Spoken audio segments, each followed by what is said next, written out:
pala, model house. Parang malaki din yan, no?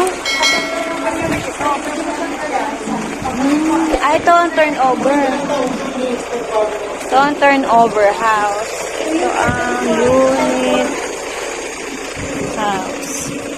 Ayan siya.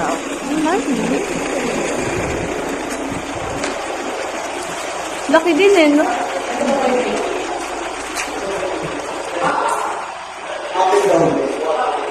No, so pwede mo pag na-turnover sa'yo na yan, pwede mo i-ano yan. Ang ganda din yun, no? 1 point, ano? Magkano ba? 1.6. Paano yung nakakabit na bahay doon?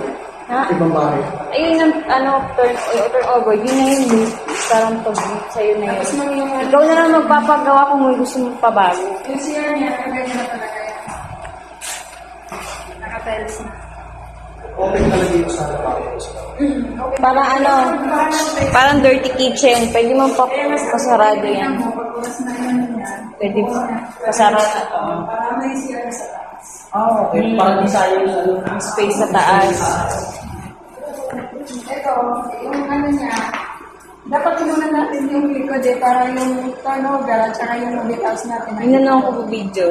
Ay, Turnover tsaka yung... Ito yung sample. Yung mamaya sa balabas yung turnover at something lang mo. Sample house. Ay, laki ng ano. Ang galing. Ah, meron din siya. Laki yun, oh. Ang galing. balcony. Ang laki. Ano, kwarto ng bata. pwede mo siyang gawin Master bedroom. Oo. Master bedroom. Ang galing. Edson. Edson, kaya mo. Go. Binigatan sa baso mo? Oo, sa baras ka na lang, malapit. sa baras, meron namin Ano mo na yung ano? Kayudin mo na sarili mo. Rizal, mas malapit sa Pasig.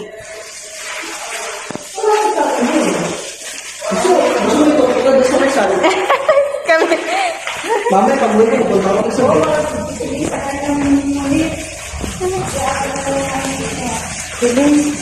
Sa isang parang dalawang minuto.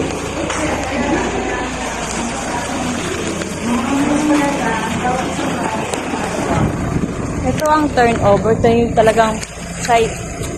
Yun yung bahay talaga. Sample to. Ito yung talaga.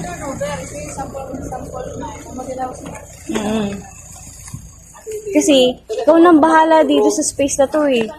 Ano yung turnover? Sabihin, ito talaga, pag binili mo na, ito talaga. Ito yung makukuha mo. Hindi mo makukuha mo, ganun papatay. Oo.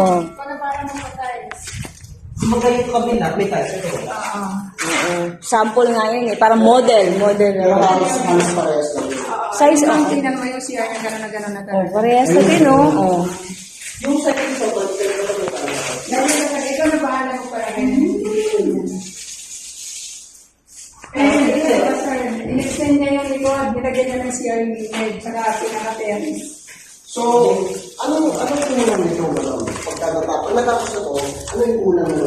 Ayan, tiles. Tiles. Ikaw na bahala mo. Extend mo yung taas. Ito. Kasi nakita mo yun na hanggang dun yung bahay dun. Ito, ano, kasi kung may kotse ka, kailangan mo talaga yan. Oh, laki, oh. Ito siya kalaki. Ganyan lang turnover, pero ikaw na bahala mo palagay nga ng division. Ayun yung laki ng kwarto na yun sa kabila. Ito yung laki na, tapos pinalagyan niya ng, dinugtungan niya yung gilid. Doon.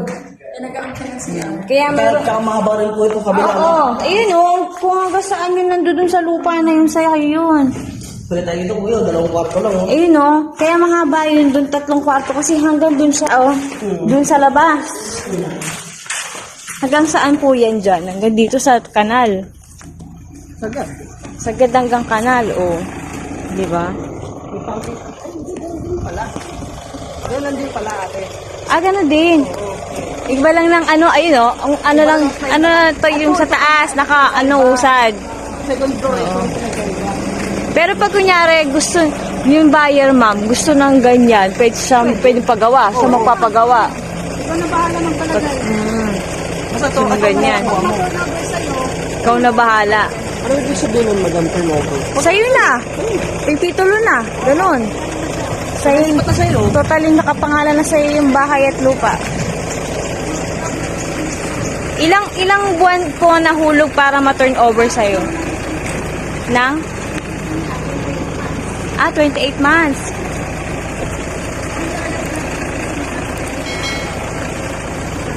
Pag ganun po, pwedeng i-advance yun ng ano. Oo, sabi niya, advance para mabilis. Pwede na mag-park ng kotse dun, no? Oo, talaga. Galing. Ayaw mo yan? Ang ganda, mura. Ang galing. Hindi ka na. Andito sa Thank you po.